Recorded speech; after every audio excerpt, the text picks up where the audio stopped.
بسم الله الرحمن الرحيم. السلام عليكم ورحمة الله وبركاته. أنا اسمي عبد الله بارك الكوري، أنا من كوريا الجنوبية. أولا أنا ذهبت إلى مصر وأزهر رفضني، وبعدين دراسة في جامعة سميح ما يقبل بسبب عمري، فجئت حتى إندونيسيا، لأن هنا في إندونيسيا يوجد معهد كما ترون في الخلف، يوجد معهد تابع جامعة إمام من السعودية. ففكرت ممكن معهد يقبل، يعني مش جامعة، معهد ممكن يقبل أدرس له سنة سنتين، ولكن حتى ما يسمحونني دخول. قلت لهم اتصل بالمسؤول، يعني أنا أدفع تذكرة وجئت حتى إندونيسيا، ما يسمح لي حتى دخول، مش قبول دراسة. وقلت له اتصل بمسؤول لك حتى أنا أحكي معه، قال ما يجوز، يعني حتى دخول معهد ما يجوز، ليس تسجيل معهد.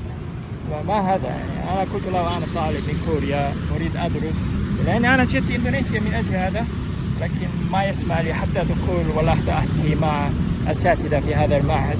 الله المستعان. يعني إذا أحد يعرف هنا مسؤولين أو الأساتذة في معهد تابع جامعة إمام من السعودية كما ترون هنا خلف، يعني ارسل لي. أنا ما عندي رقم في إندونيسيا وهنا تمطر كثير، فأرجوكم ارسلي رسالة عبر الواتساب. عندي حساب منصة إكس وفيسبوك وإنستغرام ويوتيوب. المهم سأترك رقمي على الواتساب، يعني رقم كوري، ما عندي رقم من إندونيسيا. بارك الله فيكم وجزاكم الله.